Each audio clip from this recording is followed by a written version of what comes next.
தினம்தோறும் விளக்கேற்ற நல்ல எண்ணெய் இதயம் நல்லெண்ணெய். அண்மை செய்தி. பிப்ரவரி 17 இறுதி வாக்காளர் பட்டியல் வெளியாகும் என்று தலைமை தேர்தல் அதிகாரி அர்ச்சனா பட்நாயக் அறிவித்துள்ளார். வாக்காளர் பட்டியலில் பெயர் சேர்த்தல் உள்ளிட்ட கோரிக்கைகளுடன் 34.75 லட்சம் விண்ணப்பங்கள் பெறப்பட்டுள்ளன என்று அர்ச்சனா பட்நாயக் தெரிவித்துள்ளார்.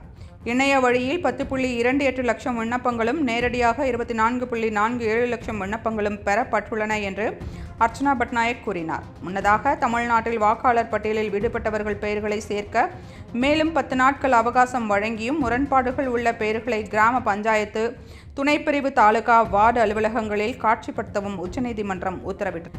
அண்மை செய்தி. பிப்ரவரி 17 இறுதி வாக்காளர் பட்டியல் வெளியாகும் என்று தலைமை தேர்தல் அதிகாரி அர்ச்சனா பட்நாயக் அறிவித்துள்ளார். வாக்காளர் பட்டியலில் பெயர் சேர்த்தல் உள்ளிட்ட கோரிக்கைகளுடன் 34.75 லட்சம் விண்ணப்பங்கள் பெறப்பட்டுள்ளன என்று அர்ச்சனா பட்நாயக் தெரிவித்துள்ளார். இணைய வழியில் 10.28 லட்சம் விண்ணப்பங்களும் நேரடியாக 24.47 லட்சம் விண்ணப்பங்களும் பெறப்பட்டுள்ளன என்று அர்ச்சனா பட்நாயக் கூறினார். முன்னதாக தமிழ்நாட்டில் வாக்காளர் பட்டியலில் விடுபட்டவர்கள் பெயர்களை சேர்க்க மேலும் 10 நாட்கள் அவகாசம் வழங்கியும் முரண்பாடுகள் உள்ள பெயர்களை கிராம பஞ்சாயத்து, துணைப்பிரிவு, தாலுகா, வார்டு அலுவலகங்களில் காட்சிப்படுத்தவும் உச்சநீதிமன்றம் உத்தரவிட்டிருந்தது. அண்மை செய்தி.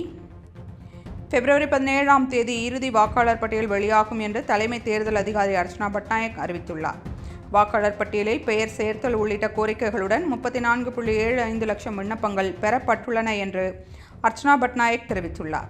இணைய வழியில் 10.28 லட்சம் விண்ணப்பங்களும் நேரடியாக 24.47 லட்சம் விண்ணப்பங்களும் பெறப்பட்டுள்ளன என்று அர்ச்சனா பட்நாயக் கூறினார். முன்னதாக தமிழ்நாட்டில் வாக்காளர் பட்டியலில் விடுபட்டவர்கள் பெயர்களை சேர்க்க மேலும் 10 நாட்கள் அவகாசம் வழங்கியும் முரண்பாடுகள் உள்ள பெயர்களை கிராம பஞ்சாயத்து, துணைப்பிரிவு, தாலுகா, வார்டு அலுவலகங்களில் காட்சிப்படுத்தவும் உச்சநீதிமன்றம் உத்தரவிட்டிருந்தது.